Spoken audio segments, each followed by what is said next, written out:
In the previous video about QuadSPI, we have seen how to set up a project using a W25Q flash memory connected via that port. We explored how to communicate with it, how to configure an external loader, and how to effectively use the external loader in a memory med mode configuration of a QuadSPI device.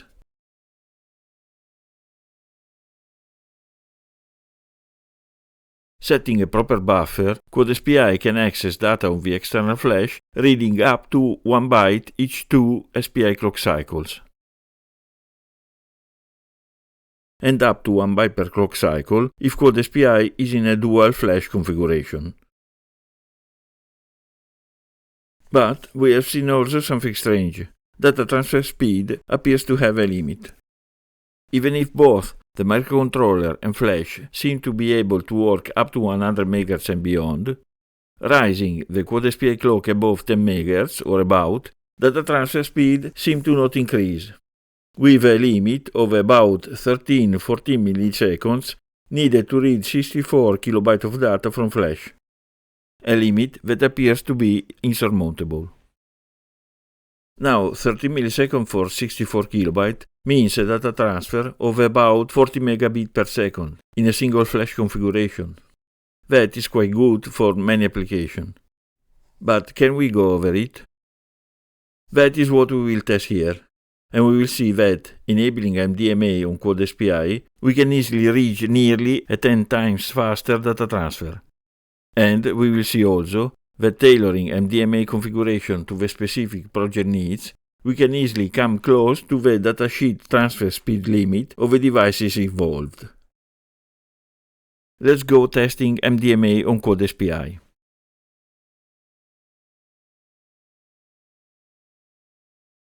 We already tested DMA in an SPI data transfer. In a previous video, we used DMA on an STM32F4 having a TFT display connected to SPI. We have seen that the main advantage we gain in using DMA in an SPI data transfer is obtained if we can organize programs allowing the microcontroller proceeding in parallel with the SPI data transfer, in a sort of a set the data transfer and forget it. Here we will test a different configuration. An external flash is usually added to the microcontroller to store large sets of data, or even a program to run, data and program to read on runtime.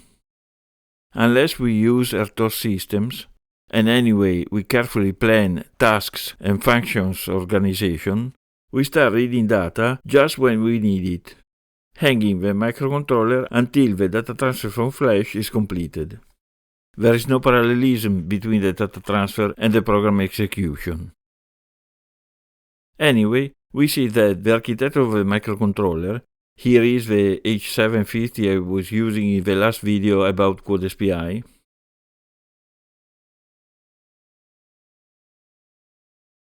has MDMA that directly connects QuadSPI and RAM through the high-speed 64 bits AXI bus.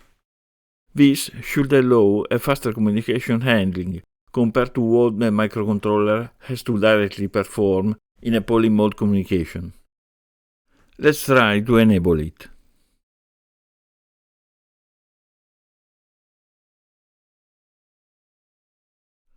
This is the project I used in the previous video. It is based on a React board having a W25Q64 flash connected to the bank 1 of a QuadSPI port of an H750.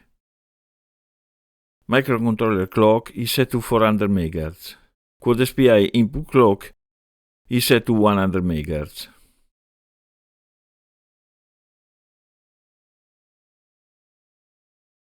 QuadSPI per scaler is set to 0, so flash runs at 100 MHz.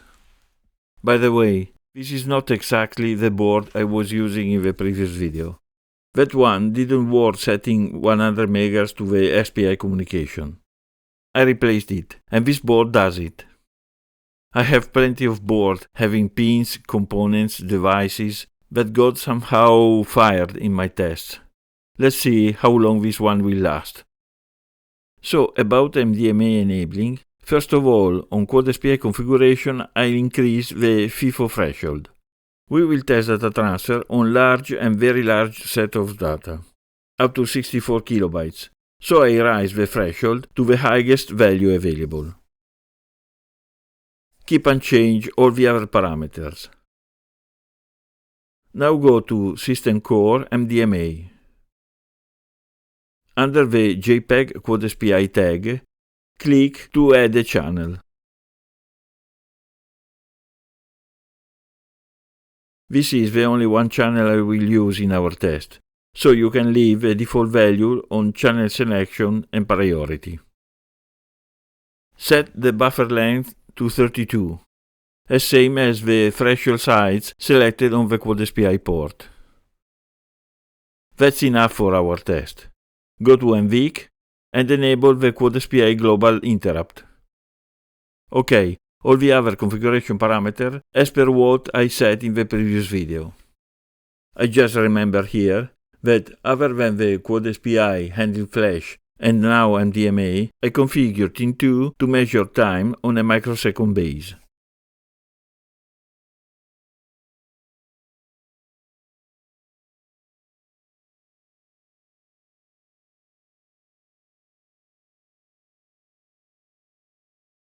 Save the configuration.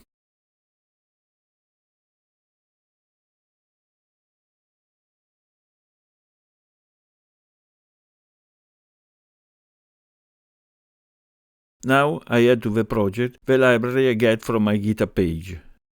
As always, there is a link to it in the video description. It is a library handling a W25Q flash memory through the QuadSPI port and the single, double, and quad mode instruction set of the flash memory. The GitHub page and consequently the library is the same page I created for the previous video about the QuadSPI communication in polling mode. Now the library has been updated, handling both polling and DMA mode, selectable through the library configuration parameters. We will see the library configuration in a short. So, following the instruction on GitHub, copy the library files in the corresponding source and header folder of the project. And then, add an include to the main.h file referring to the library header file. As always. GitHub folder has also a test.c and .h file. These files contain the test function used in the previous video. I copy into the project the test file also, properly configuring again main.h file.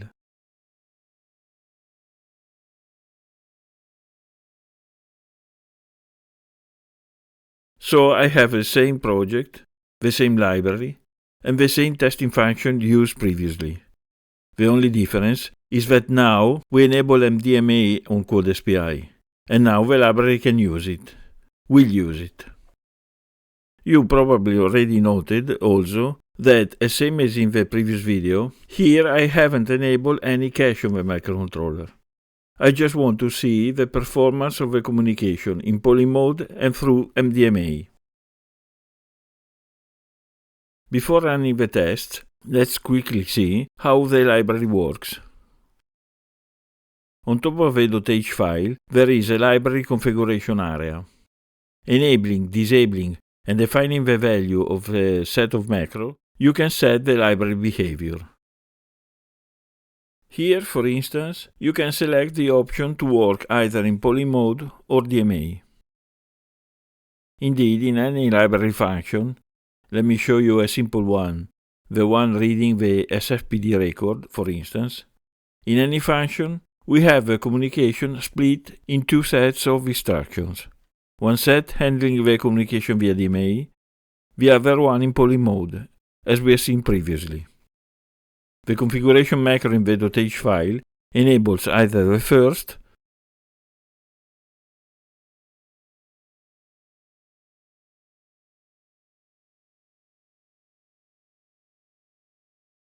or the other set of instructions.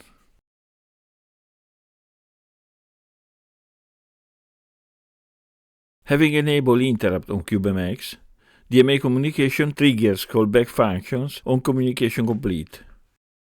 3 distinct callbacks are available. on command transmission complete, on data transmission and data receiving complete. For the callbacks, I set two different flags. One indicating the generic QuadSPI port availability. The other one notifying that the data asked to read is ready and available. If an error occurred in the data transmission, flags are set to -1. This way, the library functions, before starting a DMA communication, loop until the QuadSPI port is available, waiting for the previous communication complete.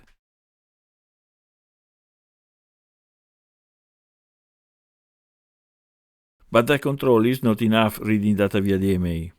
Before using data we ask DMA to read, we must ensure that the data requested is available, is completely transferred from flash to the microcontroller variable, to the buffer, to the microcontroller RAM. This can be done in two ways. We can add to the library reading function a transfer complete control before returning to the caller. Setting this control, we exactly know that when the library reading function returns, data is immediately available to the program.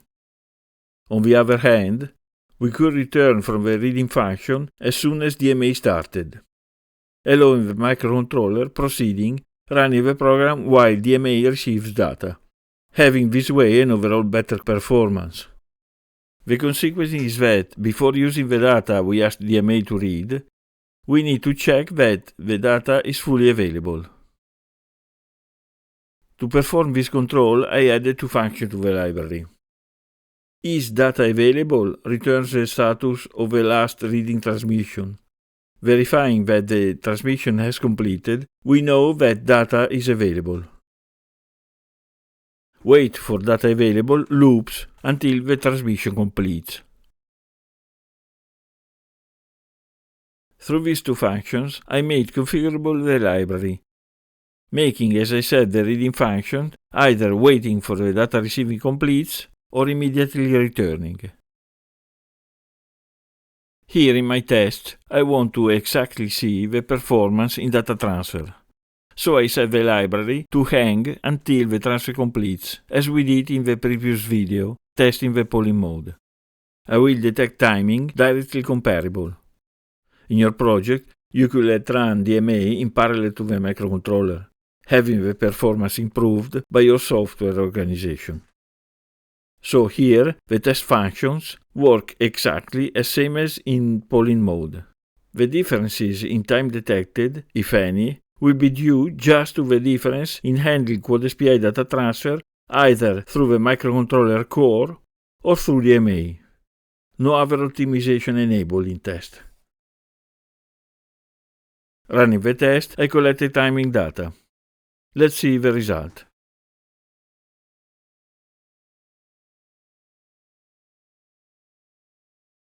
As usual, a lot of data. And again, as usual, interesting information analyzing it in details. As we have seen, microcontroller works at 400 MHz, and the QuadSPI input clock is set to 100 MHz. Test is done setting QuadSPI prescaler from 99 down to 0, having the QuadSPI data transfer set from 1 MHz to 100 MHz. We know that 100 MHz is close to the speed limit of both the microcontroller QuadSPI port and the W25Q64JV chip installed on the WIACT board. For each speed test, I measure time reading from 1 byte to 64 kilobytes of data using DMA. And here I compare the time detected with the time collected working in polling mode. Polling mode timing is nearly the same as what we have seen in the previous video. I repeated the timing collection here to compare data from the same board. Time is measured in microseconds through the T2 counter. We already commented that is not a perfect mode to measure time needed by the data transfer, but it is quite good for our consideration. And this is an easy test you can perform on your boards. Considering data transfer at 1 MHz, we see that the time needed by DMA and in polling mode is nearly the same. And to be precise, the difference is always in having polling mode a little faster than DMA. The same is in working at 2 MHz.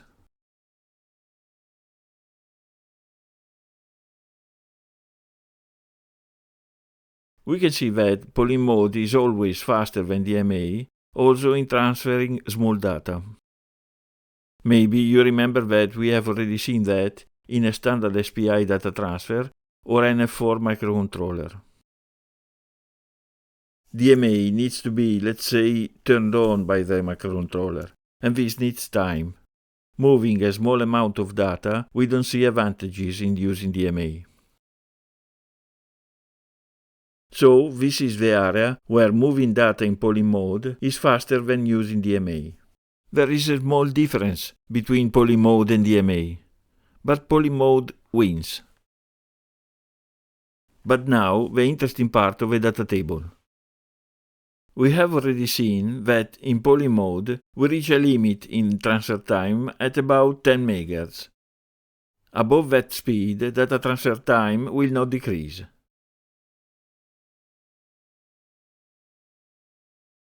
We see that happens at any size.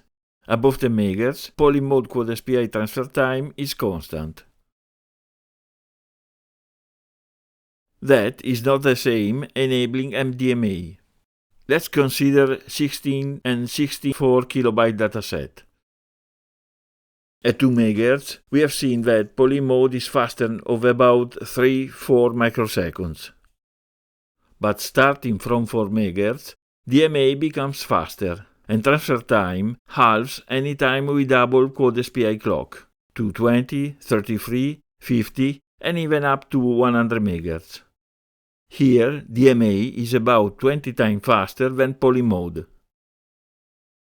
Once more time, let me highlight that no other optimization techniques were intentionally applied here. And looking at the test function, you can see that, to prevent any optimization, any reading test is performed on different memory area. Any test run was preceded by a full system reset. Thus, we can conclude that the two configurations yield the same results at low speed and on short data transfer. However, for QuadSPI clock above 5-10 MHz, MDMA achieves a better performance, becoming 20 times faster at 100 MHz on large data transfer.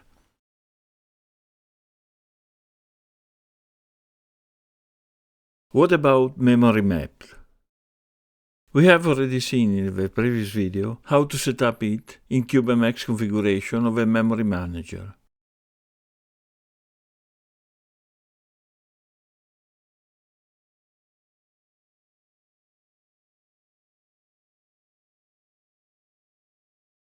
Having set that configuration,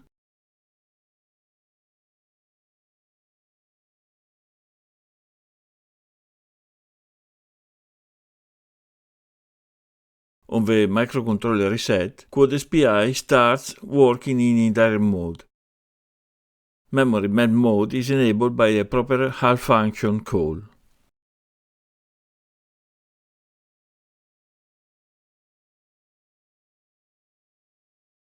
From now on, you don't need to access the external flash via the specific QuadSPI commands, needing just to access the memory address assigned to the flash. Memory Manager will detect this and, let's say, convert it to a call via QuadSPI, waiting for its reply. Not involving the microcontroller at all in handling flash, not needing HAL library calls, and so on, this method gives a performance flash handling. As you see in the data collected, we have good results even moving short data. On large dataset, memory map mode, with MDMA enabled, is about 30% faster than the direct calls to the QuadSPI data transfer. Memory map mode allows to handle chip select with a timeout period. Disabling the timeout, chip select is always kept low. This allows the highest performance, but the external flash is always enabled. The QuadSPI bus is always busy, with a cost in terms of power consumption. Enabling timeout period, we can set the number of clock cycles QuadSPI can keep chip select enabled without any communication running. Then it raises chip select, disabling flash and reducing power consumption. The configuration of this feature is set enabling the memory map mode. Setting the last parameter of the HAL memory map enabling function, you can enable or disable the timeout and set the timeout period. In my test, W25Q flash gives sometimes error setting timeout below 4. Enabling timeout I collected these times. As expected, having timeout disabled, we have faster times. On large dataset, readings, as I said, is about 30% faster than using indirect mode. Enabling timeout, times are longer, but still about 20% faster than in direct mode. Always on large data transfers. Okay, that's all. We have seen that DMA is not only a device that relieves the microcontroller to handle the QuadSPI communication, allowing it to start a data transfer and proceed running the program while the data is moved on QuadSPI by DMA. MDMA, being specifically designed to move data from the memory to the devices, or vice versa, always allows a faster communication, achieving a better overall performance. If available, always handle QuadSPI port through MDMA. Okay, thanks for watching. Let me know what you think in the comments. See you in the next video. Ciao.